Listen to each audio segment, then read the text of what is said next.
The Phoenix Suns move quickly to make Mike Budenholzer the next head coach of the team after firing Frank Vogel on Thursday. On today's bonus edition of the Locked On Suns podcast, why the on-court fit makes a ton of sense, but is just the tip of the iceberg of what Bud has in store for him, and why the other stuff matters way more.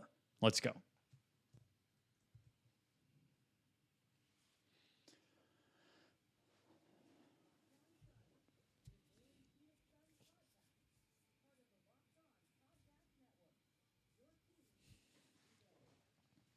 We are back. This is Locked On Phoenix Suns. We are part of the Locked On Podcast Network. I'm your host, Brendon Kleen, a credentialed media member covering the Suns for the past 7 seasons and the host of the Just Basketball Show, wherever you get your podcast. Thank you for making Locked On Suns your first listen here Friday evening into Saturday morning.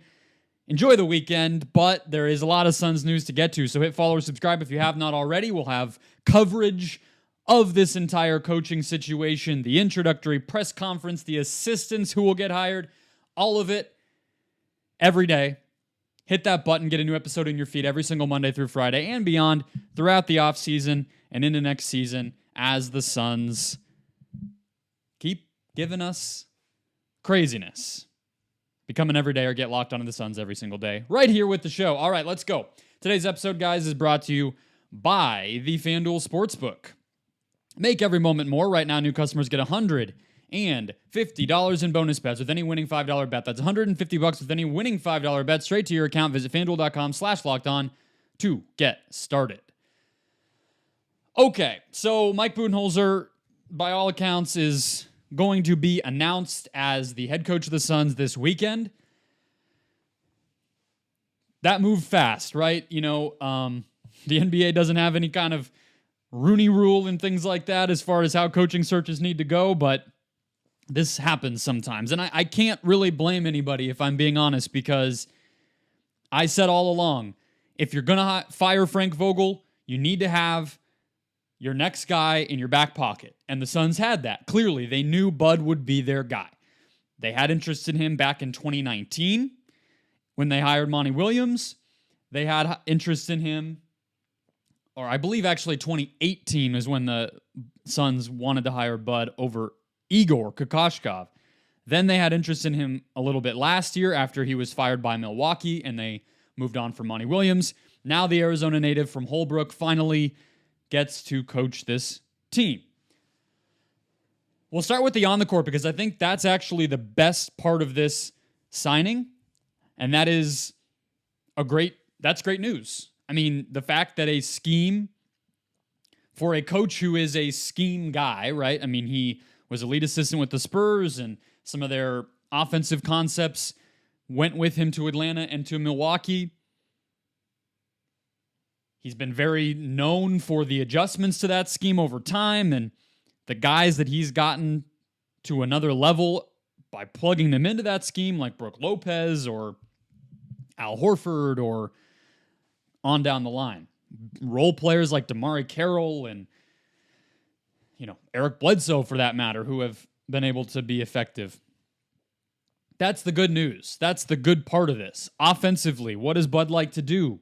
Ball movement, floor spacing, transition scoring, all with lineups a lot of the time that did not feature this traditional point guard guy that a lot of people think you have to win in the NBA, period. But of course, for the Suns, that's the archetype of player that people have just started assuming they have to go get. But of course, you heard James Jones push back on that. You've heard me push back on that. And the reality is they may not be able to get that kind of player. So the fact that Budenholzer, with Drew Holiday, with Bledsoe, with Jeff Teague, with even Dennis Schroeder, has been able to, or even go back, frankly, to Tony Parker, if you want to. Go back to Manu Ginobili. Has always been able to get the most out of offenses through balance, through the structure and the shot selection and the mentality that he instills in his players, much more than just one guy orchestrating everything, is a very good sign for the Suns. Even if they go get some kind of playmaker this offseason, that guy is not going to be this featured piece like prime Chris Paul would have been. Defensively, what does he do? drop coverage, right? Brooke Lopez became a Defensive Player of the Year candidate under Budenholzer by sinking to that free throw line area and just taking away the paint, making it his responsibility to suffocate out anything that came in that area and force mid-range shots and everything else. And then the swarming help on top of that, right? It helps to have a Giannis Antetokounmpo. We can't overlook that, and I'm sure that'll be a talking point in terms of what the defense will look like with the different personnel versus Milwaukee. But Nurkic can fit into that, right?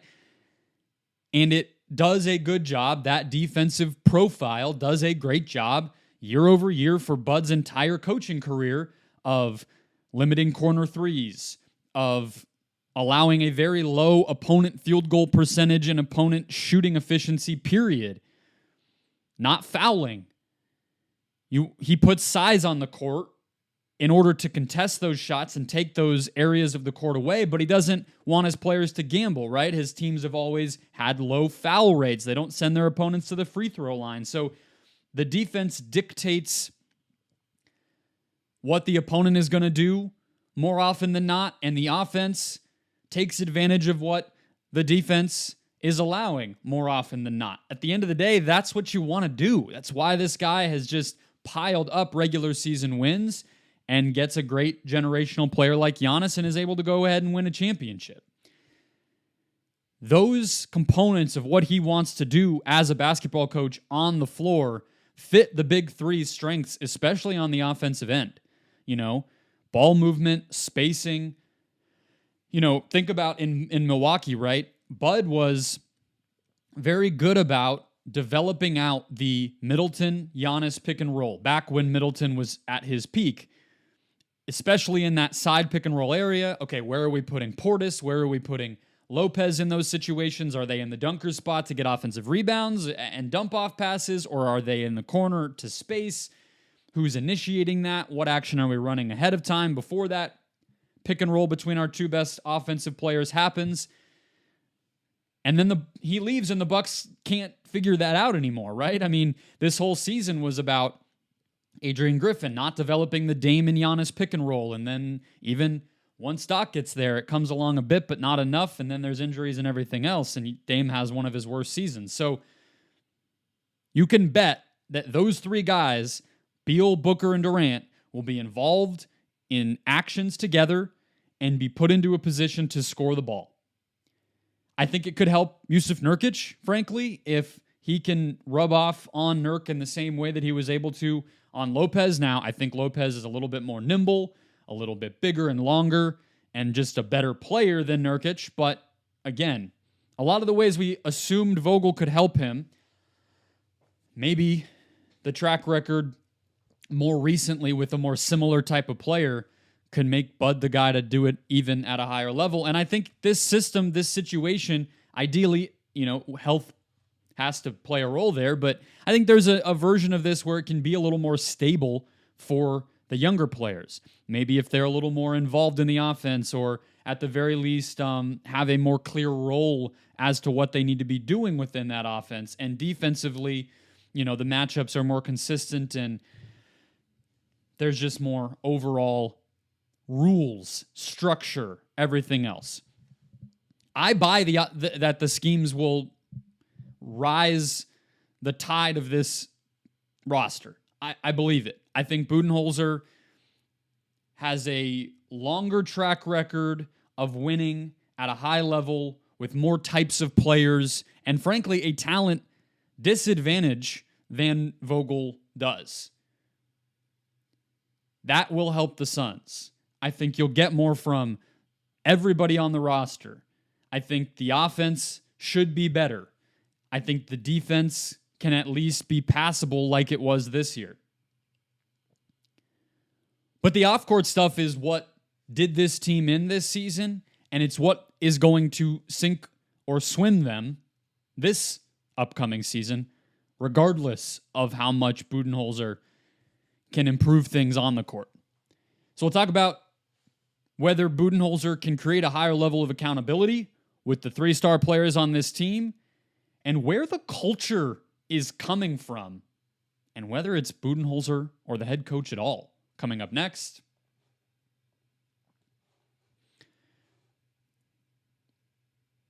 First, today's show brought to you by DoorDash.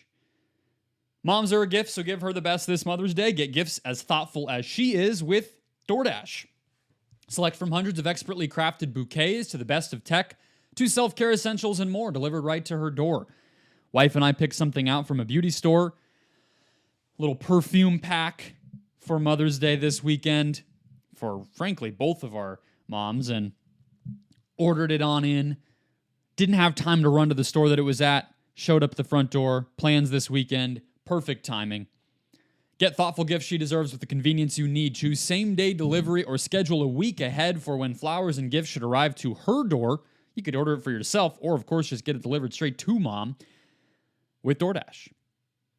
Get a Mother's Day gift as unique as she is with DoorDash. Use the code LOCKEDONNBA to get 50% off your next order up to $15 when you spend $15 or more on your next order on DoorDash. So, go to DoorDash, open it up, use the code LOCKEDONNBA when you make your next order of $15 or more on whatever you want. You'll get a little bit off the next one, 50% off, up to $15 for that gift for mom with that promo code. Order using DoorDash today. Terms apply. Today's show also brought to you by LinkedIn Jobs. When you're hiring for your small business, you want to find quality professionals that are right for the role. That's why you have to check out LinkedIn Jobs, which has the tools to help find the right professionals for your team faster and for free. Hiring is easy when you have so many qualified candidates. So easy, in fact, that 86% of small businesses get a qualified candidate within 24 hours. LinkedIn is not just a job board. They have a vast network of more than 1 billion professionals. LinkedIn does it all while making the process easy and intuitive for you. I can speak as somebody who got a job through LinkedIn Jobs. I wasn't fully dead set on looking. I didn't even know the company I ended up working for was hiring, but I'm on the app here and there. I'm posting, I'm interacting, I'm doing my thing. I'll check the jobs from here and there. Lo and behold, something pops up suggested to me that I'm fully qualified for. I was able to see that I was qualified. I was able to see what the compensation would look like. Okay, great, sounds good. And then set up an interview, find the hiring managers all in one place. I was hired within a week of that moment. Post your job for free at linkedin.com/LockedOnNBA. That's linkedin.com/LockedOnNBA to join those millions of small businesses using LinkedIn Jobs. That's promo code LOCKEDONNBA to post your job for free. Link, terms and conditions apply. All right, let's keep the show rolling.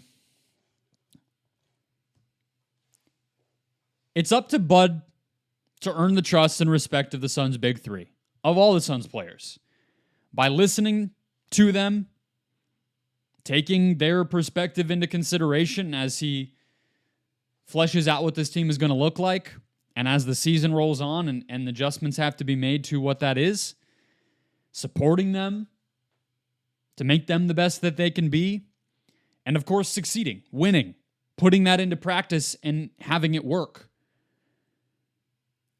But here's the thing, right? Because I think we can assume, based on some of the whispers around Chauncey Billups, which, gotta tell you, I don't have any inside knowledge. This was not reporting, but if you listened to Locked On Suns the past several days, I told you Chauncey Billups' name was gonna come up. It was just too obvious.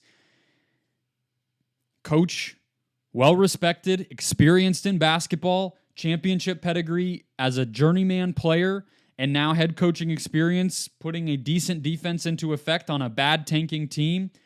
Got the cosign from Damian Lillard. It just made too much sense. But whether it's Billups or anybody else, I think we can agree that Chauncey Billups, or that Mike Budenholzer, was probably not any sort of hand-selected coach by Durant, Booker, or Beal.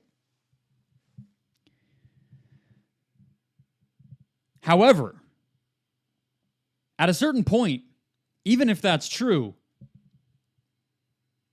the players on this team, the stars that are going to make or break the Suns' success this upcoming year and forever until they blow it up, they cannot let perfect be the enemy of great. Usually that phrase, perfect be the enemy of good, I'm going to call this great. All three of these guys, take away the Warriors, right? Take away the Dynasty Warriors that KD was on. I think you can make a credible case that this roster, with Allen as a role player, with even Nurkic as a role player, and hopefully some reinforcements on the way. And with the other two stars that each of them are getting to play with, has the most talent that any of them individually have ever been around. Right? They have to buy in at a certain point. They have to also face facts. Kevin Durant can still make shots and force defensive rotations at an elite level. You could make a case he's the best at doing what he does in the entire NBA. But his game has had to adjust given that he cannot put the ball on the ground and athletically get to his spots and get to the basket like he used to do. He's a more dependent offensive player than an independent offensive player compared to his prime. That happens. It's sports. Guys evolve and adjust and play differently as they age. Beal, he had a shot as the top guy for a couple years there after Wall left, after Westbrook left. But he was injured. Team didn't have much success. Even as recently as his last season in Washington, where he had Kyle Kuzma, Kristaps Porzingis, some decent role players, a young, respected head coach, they were mediocre. Booker, true three-level scorer, high-level playmaking, still getting better. In amazing competitive spirit that you would have to listen to Diana Taurasi speak highly of in Mercury Media Day, better than anything I could say. And some great defensive moments, frankly, here and there in the playoffs. But has not proven to be the reliable, elite offensive engine against great defenses night after night in the playoffs that other star players have. They are better together. They are better in structure. They are better with a coach who can get more out of them. They are better with buy-in. They're better when they're held accountable. Right? Vogel couldn't get that out of them. Vogel couldn't meet them halfway, make it work, avoid the chuckling after an intense post-game rant in the locker room or whatever the undoing of that dynamic was. Vogel is not the coach of the Suns anymore because that side of his job he failed at. There is responsibility on Mike Budenholzer to do better there. It's not just on the players, but it can't happen without the players. It also can't happen without organizational alignment. And I've been saying that, I spent a lot of time on it in the immediate aftermath of Vogel getting fired when I was talking about whether and if the next guy would be set up to succeed any more than Vogel was. And I question whether he would. And this is why. The very fact that the Suns are undergoing a coaching search and we feel so much upheaval still around this team, despite everybody saying the right things, right? Continuity this and building on success that and get healthy this other thing. The very fact that Vogel's out, the very fact that we seem to be headed toward front office changes and maybe traded draft picks and on is evidence of the long leash. I don't love that metaphor. These people are not dogs, but you get it. The cushion that is built in from an accountability and culture standpoint toward these star players. It's a very fine balance. It's a very fine line. It's not easy to get the exact right level of accountability versus sort of deference to your best players. Even when it works, you could look at Patrick Mahomes and Andy Reid. Do you think their relationship is great all the time? I mean, at the Super Bowl, Travis Kelce's barking his head off at this old man who coaches him. That probably was Reid overstepping, holding Kelce overly accountable in a big moment where Kelce felt he had earned the right to make mistakes and live to see it through. It's not easy. But when you reinforce two athletes, to anybody in any workplace that is the hot shot of that workplace, the most important part of that workplace, Facebook programmers in 2004, you're telling them when you continue to make changes, rather than forcing them to adjust to the status quo, you're telling them that their discomfort, their pushback, their incompatibility with whatever's going on matters more than anything else. Oh, that didn't work for you? We'll change it. This didn't quite feel right? We'll bring in something new, someone new. This is nothing new in the NBA. It is new to Phoenix. I think that it's running thin, this mini era, let's call it a year and a half, let's call it since the Durant trade, where it's just been change, try, burn it down if it doesn't happen and doesn't work. At some point, everybody has to buckle down, and that includes the owner, to just chill out. That includes management to push back on ownership, to stand firm on player evaluations or coaching changes or anything else. And that includes the players to accept what reality is going to be and not let perfect be the enemy of great. If none of that happens, you could tell me Mike Budenholzer is the coach of the team, and it's not going to matter. That said, let's return back to what Bud is as a coach. He's known for, and got called out by a star player last year for, not always being the quickest with adjustments. I'll tell you why adjustments can win you games, but not championships, and why I'm not really going to hold Budenholzer too harshly with one bad playoff series coming up next. First, today's show brought to you by Monopoly Go, the game that is taking over the Locked On podcast network by storm. We got to pause here to talk about Monopoly Go. I know what you're saying, technical foul, you already talked about that, but there's so much good stuff in this game.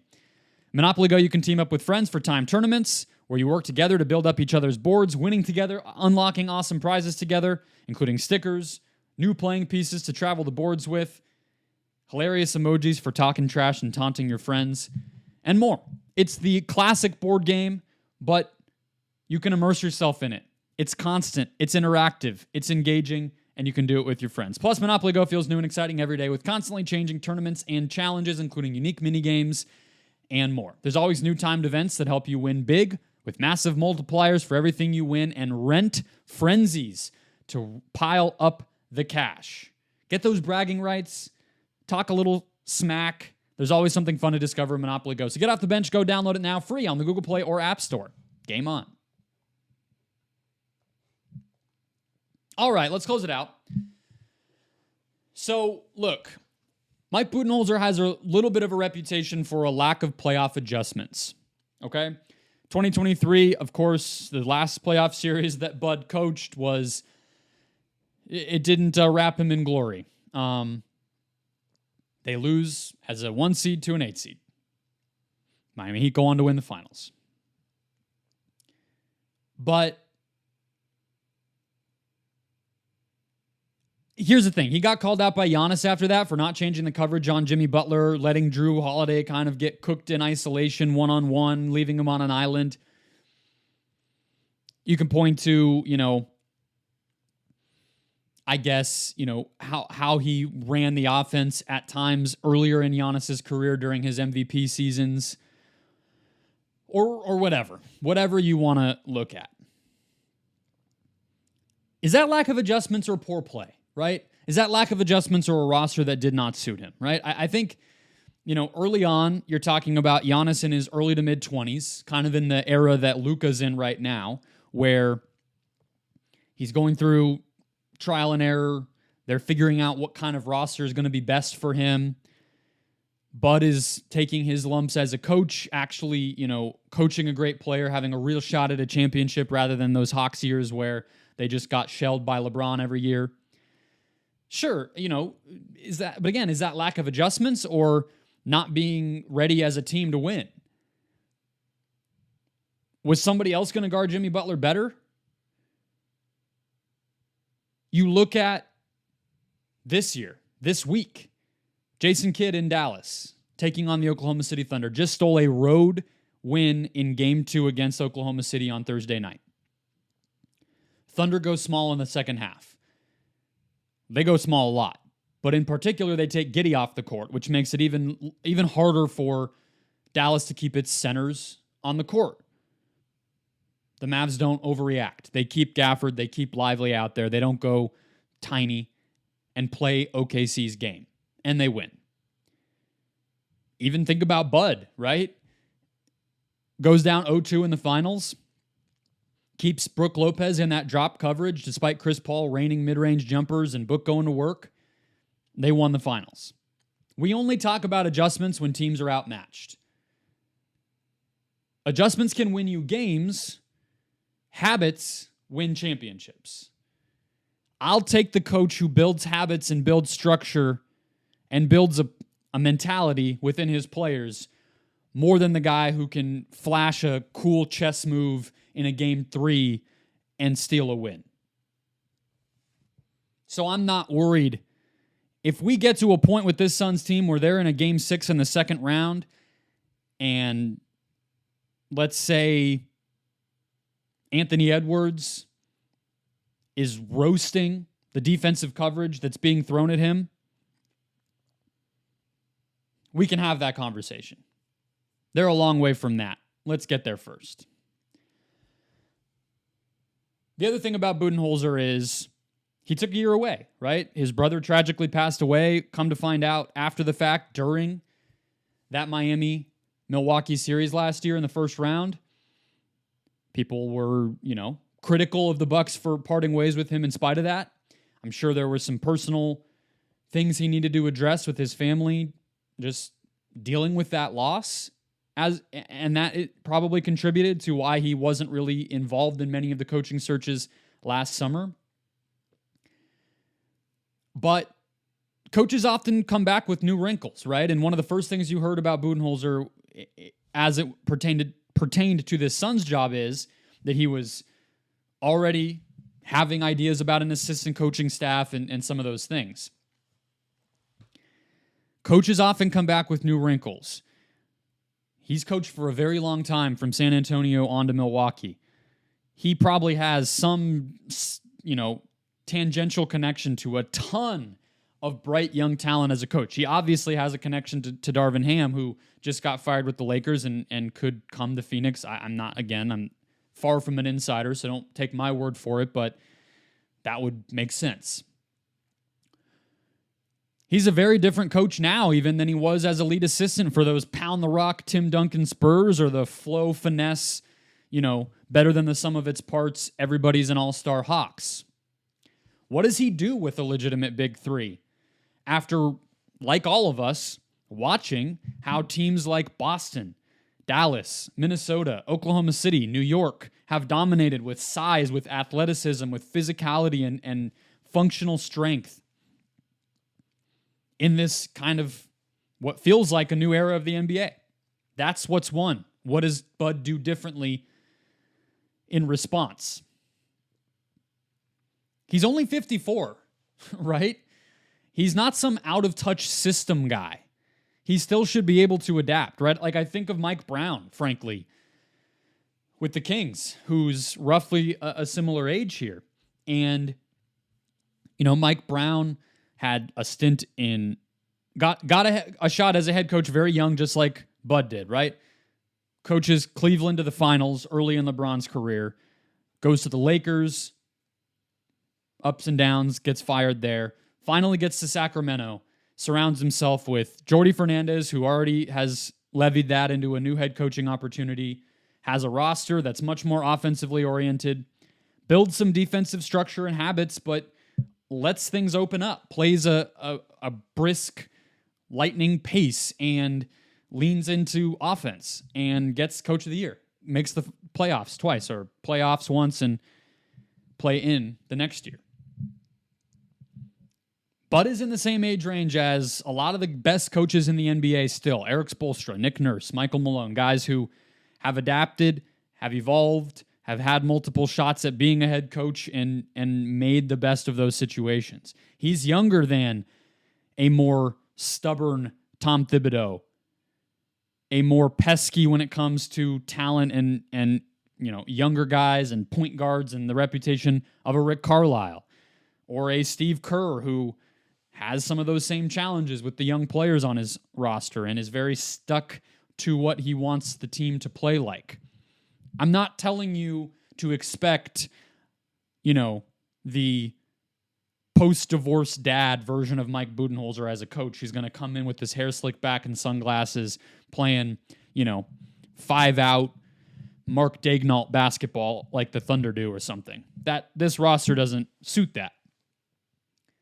But I would expect some new wrinkles. I would expect an evolution in his philosophy, a reset. And this roster is going to be way different than anything he's done. So, yeah, I'm painting a rosy picture. We'll hear more from him directly. I could be dead wrong. Maybe he says, yeah, we're going to do drop coverage. We're going to do this and that. I want KD to be my Giannis. I want Beal to be my Drew. I want Book to be my Middleton, and we're going to run back the Bucks. I doubt that'll happen. We'll see what the adjustment side of things looks like in a literal year when that will matter. In the meantime, I think he can do a lot of good, and it's the first step toward hopefully finding the right mix when it comes to that alignment, that culture, and that accountability. That'll wrap us up for the week. Maybe we'll see if any more news comes down the pike. Either way, I'll be back Monday with Brandon Duenas for sure, kicking off the next week. Press conference, I'm sure. More assistant coach news. Off-season's starting to get rumory. Keep it right here. Hit follow or subscribe. Become an everydayer. I'll talk to you guys then.